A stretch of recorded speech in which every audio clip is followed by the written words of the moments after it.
Bonjour, je vais vous proposer une correction de l'exercice 1 de la fiche d'exercice sur les compléments sur les fonctions, et notamment sur la convexité tout d'abord ici.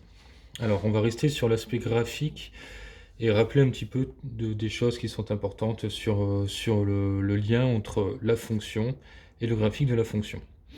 Alors, on a ici représenté la représentation graphique de la fonction f ici, avec deux tangentes ici. On nous donne aussi quelques informations supplémentaires. Que la fonction passe par le point A et le point B, et des informations sur les tangentes. Alors la première question. À partir du graphique et des renseignements fournis, déterminer f' de moins 1 et f' de 1. Alors f' de moins 1, tout d'abord, c'est ce qu'on appelle le nombre dérivé de la fonction f en moins 1.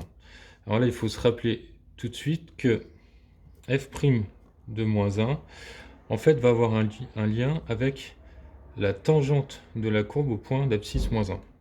En l'occurrence, f' de moins 1 est le coefficient directeur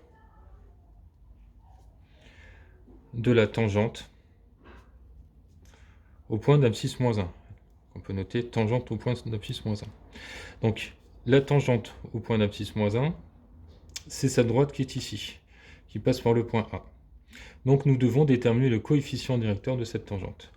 Alors, pour ce faire, comment allons-nous faire? Eh bien, on va juste simplement prendre un point quelconque de la courbe, notamment ici on peut prendre le point A, et chercher à se décaler, et créer un décalement latéral vers la droite.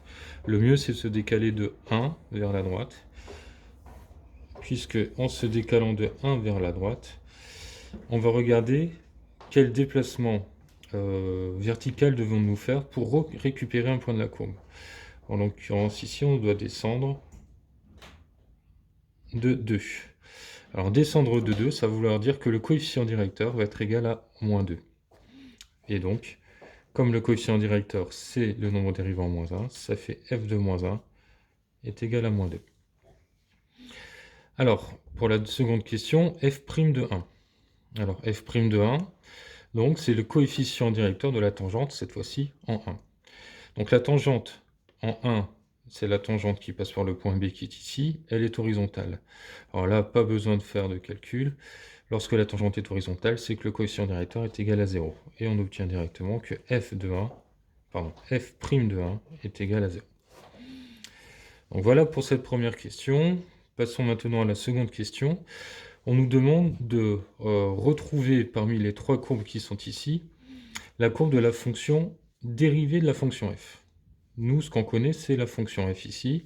À partir de là, qu'est-ce qu'on peut dire sur ça?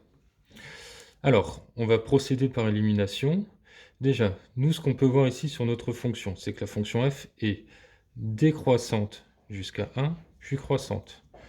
Donc si f est décroissante, ça veut dire que la fonction f' est négative. Et si la fonction f est croissante, ça veut dire que la fonction f' est positive. Donc, nous devons trouver parmi celles-ci les fonctions qui sont donc négatives jusqu'à 1, puis positives. Négative jusqu'à 1, puis positive, on peut éliminer la fonction ici. Alors, le problème, c'est comment faire pour voir un peu ce que nous avons là. Alors, pour faire la différence entre ces deux et ces trois. Eh bien encore, cette fois-ci, nous allons non pas utiliser le signe, mais les variations de la fonction. Puisque vous voyez ici que la fonction C2 a l'air croissante jusqu'à 1. Si elle est croissante jusqu'à 1, ça veut dire que la fonction est convexe jusqu'à 1. Cette fonction, on est bien d'accord qu'elle est convexe jusqu'à 1. Donc ici, ça ne contredit pas cette chose. En revanche, quand on regarde ici, on voit bien que la fonction C3 est tout d'abord décroissante. Si elle est décroissante, ça veut dire que notre fonction f est concave. Et ici, on est bien d'accord que la fonction f commence par être convexe. Donc, par élimination, la courbe C3 ne peut pas être la courbe de la représentation de la fonction f'. Donc, notre courbe, c'est la courbe de la courbe C2. Voilà pour cet exercice.